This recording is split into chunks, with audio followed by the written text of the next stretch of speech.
Big Boss Tamil Bigg Boss நான் கொஞ்ச நாள் சும்மா அப்படி பார்த்துக்கிட்டே இருந்தேங்க. அதுக்கப்புறம் நமக்கு பெரிய பார்க்குறதுல இன்ட்ரெஸ்ட் இல்லை. உண்மை அதுதான். ஏன் பொய்லாம் சொல்லுவானே பெரிய ஆர்வம்லாம் ஒன்றும் இல்லை. அவங்க உள்ளே விளையாடுறவங்களே ஆர்வமாக விளையாடுறாங்களான்னு தெரியல. விஜய் சேதுபதி விமர்சனமும் பாராட்டும் ஒரு பக்கம் நடந்துக்கிட்டு இருக்கு. இதெல்லாம் தாண்டி இந்தி பிக் பாஸ் எப்போ மொழி தெரியலனா கூட பரவாயில்ல. நான் சுருதிகா விளையாடுதில்ல, அதுவும் குறிப்பாக மறைந்த நகைச்சுவை நடிகர் தேங்காய் சீனிவாசனுடைய பேத்தி அப்படின்ற ஒரு அடையாளம். அது எப்படி தேங்காய் சீனிவாசனுடைய பேத்தியோ அதே நம்ம தமிழ் பிக் பாஸில் ஒரு பேரன், அவரை பற்றி நான் சொல்கிறேன். நான் இப்போ சுருதிகா தான் இந்தியா முழுக்க ஒரு பெரிய ஒரு பேசுகிற பொருளாக இருக்குது. ஒரு தமிழ் பொண்ணு இது இந்தி பிக் பாஸ்க்குள்ளலாம் போய் அங்கே இருக்கிற பாலிடிக்ஸ்லாம் இது தாங்குமா? ரெண்டாவது தெரியும், சுருதிகாவுக்கு ஹிந்தி தெரியும். ஏன்னா அவங்க அம்மா ஒரு பஞ்சாபி, கல்பனா, அப்பா சங்கர், தேங்காய் சீனிவாசனோட மகன்.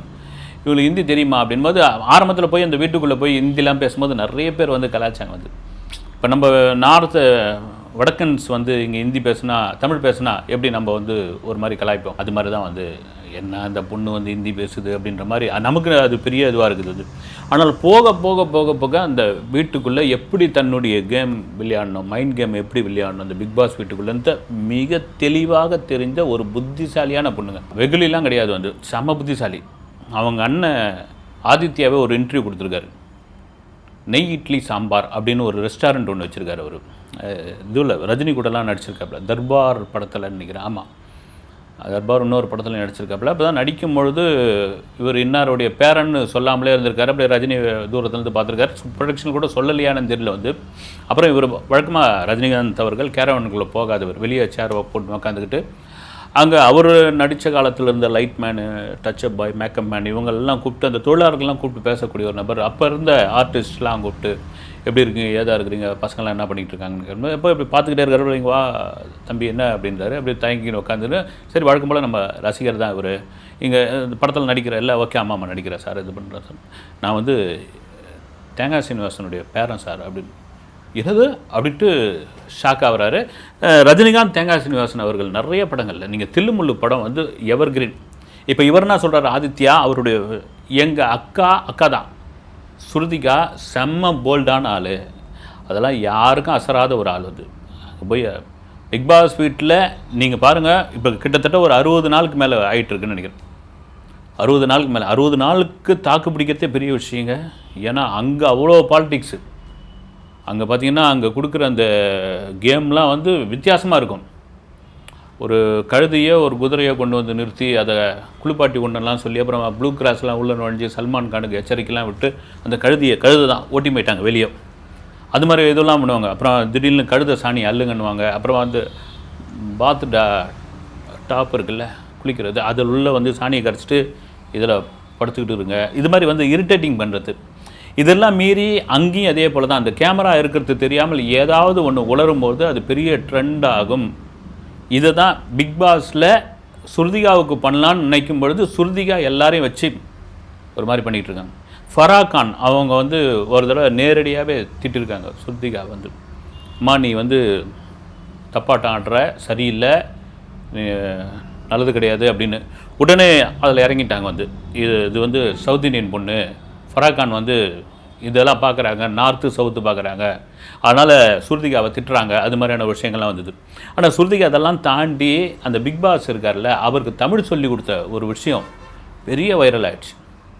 இது அவர் தமிழ் பேச ஆரம்பிச்சிட்டார். நம்ம இதில் எல்லாரும் சரியாக இருக்கிறீங்களா அப்படின்னு ஒரு டோன் வரும்ல, அதே போல் அங்கே அப்போ என்ன பண்ணுறாரு, ஒரு ரூமில் அந்த கூப்பிட்டு சுருதிகா உங்களுக்கு ஒரு விஷயம் தெரியுமா, நானும் உங்கள் கணவரும் தாய்லாந்து மசாஜுக்கு போயிருக்கிறோம் அப்படின்னு. ஐயோ அதெல்லாம் நம்பவே மாட்டேன், என் கணவர் ரொம்ப அவர் ஒரு அப்பாவி குழந்த மாதிரி, நீங்களாம் வீண் படி போடாதீங்க பிக் பாஸ், அதெல்லாம் சும்மா.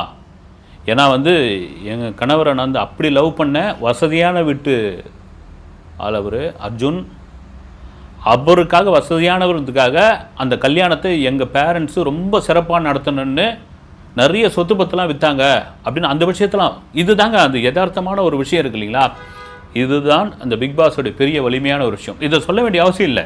இப்போ கேட்கும் பொழுது நானும் உங்களுடைய காதல் கணவரும் தாய்லாந்தில் மசாஜில் சென்டருக்கு போயிருந்தோம் அப்படின்னு சொல்கிறாருன்னு.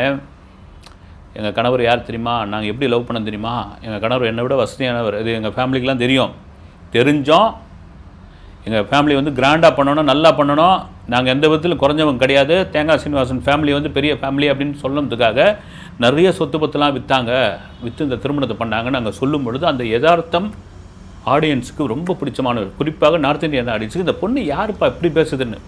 முதல் நாளே வந்து நான் இந்த படத்தில் நடிச்சிருக்கேன், அத்தனை படம் ஃபெயிலியர்னு சொல்லும்போது சல்மான் கான் சிரிக்க ஆரம்பிச்சிட்டாரு. எப்போ ஒரு படத்துடைய யாருமே சொல்ல மாட்டாங்க, எந்த ஆர்டிஸ்ட்டும் இந்த படம் நடிச்சிருக்கேன்னு சொல்லுவாங்களே, அந்த படம் ஓடலன்னு யாரும் சொல்ல மாட்டாங்க, இந்த பொண்ணு இப்படி சொல்லுது அப்படின்னு. இது ஒரு பக்கம். அவங்க அம்மா ஒரு இன்டர்வியூ, யார், கல்பனா, அவங்க சொல்லியிருக்காங்க வந்து, அவங்க ஸ்ருதிகா கிட்ட சொல்லியிருக்காங்களாம், அது நான் ஒரு பையனை லவ் பண்ணுறேன் அது இதுன்னு சொல்லிட்டு இருக்கும்பொழுது, உன் லவ் என்னாடி உன் லவ், என் லவ் கதையிலன்னு கேட்டீங்கன்னா நீ மிரண்டு போயிடுவேன் அப்படின்னுக்கிறாங்க. என்னென்னா கல்பனாவும் தேங்காய் சீனிவாசனுடைய மகன் சங்கரும் லவ் பண்ணும்போது இவரை விட 4 வயசு அவங்க மூத்தவங்க. அப்போ 19 வயசு தான் இருக்குது. யாருக்கு? தேங்காய் சீனிவாசன் மகன் சங்கருக்கு. இவங்களுக்கு வந்து 23 வயசு. லவ் பண்ணியிருக்காங்க. இவங்க வந்து ஒரு பஞ்சாபி, சென்னையில் செட்டிலான ஒரு பஞ்சாபி குடும்பம். ஒரு கட்டத்தில் லவ் வீட்டுக்கு தெரிஞ்சு 2 பேரும் எஸ்கேப் ஆகி சும்மா அப்படி போய் பீச்சில் இருந்திருக்காங்க. மறுநாள் வீட்டுக்கு வரல. ஆனால் பேப்பரில் என்ன வந்துருச்சு, 19 வயசு பையனை கடத்திய பெண் அப்படின்னு செய்தி வந்துவிட்டோடனே ஒரு மாதிரி ஆகி அந்த பீச்சிலே உட்காந்து ஆட ஆரம்பிச்சிட்டுக்கிறாங்க. அப்புறம் அவர் தான், சங்கர் தான் கீத்தி கொண்டு வந்து வெளியே வந்தால் போலீஸ் விசாரணை, அது இது எப்படி நீயா கிட்னாப் பண்ண ஏதுன்னா, அப்புறம் அவங்க அந்த 19 வயசு பையன் அவர் சங்கர் அவங்க வீட்டுக்காரர், சார் என்னை கிட்னாப்லாம் பண்ணி போகலை, அந்த பொண்ணு அப்பாவி பொண்ணு, வயசு எனக்கு அவ்வளோ தான் ஆகுது, நாங்கள் 2 பேரும் லவ் பண்ணுறோம் அப்படின்னு சொல்லி ரொம்ப உறுதியாக இருந்து இரு வீட்டாருடைய சம்மதத்தோடு அந்த திருமணம் நடந்ததுன்னு அம்மா வந்து அந்த லவ் கதையை சொன்னோடனே என் கதைலாம் ரொம்ப ஜுஜிப்பி அப்படின்னு ஸ்ருதிகா இதை வந்து பிக் பாஸ் வீட்டுக்குள்ளே சொல்கிறாங்க. பெரிய இதுவாகுது. ஸ்ருதிகாவுடைய பலமே என்னென்னா, அவங்க கூட அந்த ஹவுஸ்குள்ளே இருக்கிற ஒரு பெண்மணி, அருணாச்சலம் பிரதேசத்தை சேர்ந்தவங்க, பேர் தெரியல, அவங்க தான் ரொம்ப உற்ற தோழி. அவங்க ஒரு தடவை பேச மாட்டேன்னு சண்டை போட்டுடுறாங்கன்ட்டு நடுராத்திரி எழுந்து பெட்டில் உட்காந்து ஓன்னு அழற ஒரு காட்சி, ஒரு கிளிப்பிங்ஸ் வந்து அங்கே நார்த்தில் பெரிய வைரல் ஆகுது. இந்த பொண்ணு பேசலை அப்படின்ட்டு. அப்புறம் அடுத்த நாள் பேசக்கூட சமாதானமாகறேன். என்ன சொல்ல வரேன்னா, எப்போ அந்த தமிழ் பொண்ணு தாங்காது, இங்கே இருக்கிற பாலிடிக்ஸ்லாம் அது காலியாகிடும், அது திரும்ப வீட்டுக்கு போயிடும் அப்படின் பொழுது 60 நாளுக்கு மேல் இருந்தாச்சு.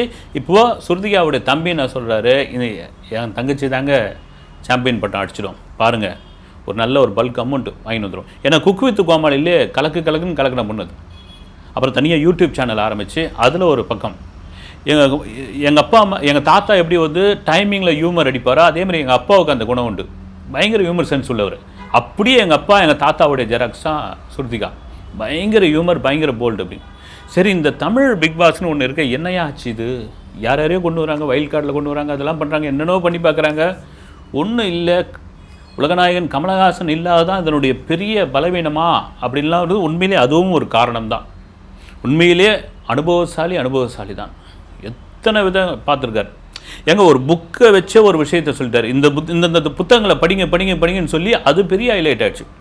என்னென்னா, உங்களுக்கு சாதாரண விஷயம், கமலஹாசன் புகழத்துக்கான காரணம் என்னென்னா, ஒரு அம்மாவும் நீ அப்பாவும் நானேன்னு ஒரு சின்ன தம்மாத்துண்டு பையனாக இருந்து பாடி இந்த சினிமாவில் வந்து இன்றைக்கி ஒரு ரேஞ்சி இறங்கி எல்லாரும் இந்த சினிமாவில் என்னென்ன சூழ்நிலை இருக்குது அதை தான் வடிவேல் கரெக்டாக சொன்னார். வந்து எங்கெங்கே ஒரு ஏவுகணை பாம்பு தவிர இடத்துல தப்பி, குதிக்கிற இடத்துல குச்சி, பாயிற இடத்துல பாஞ்சி, எவ்வளோத்தையும் பார்த்து வந்துட்டாருன்னு அந்த அனுபவம் தான். ஒரு நிகழ்ச்சியும் எங்கெல்லாம் அது டவுன் ஆகுதோ அங்கே அப்படி தூக்கி நிறுத்தணும் அப்படின்ற ஒரு விஷயம் அவருக்கு தெரிஞ்ச ஒரு விஷயம்.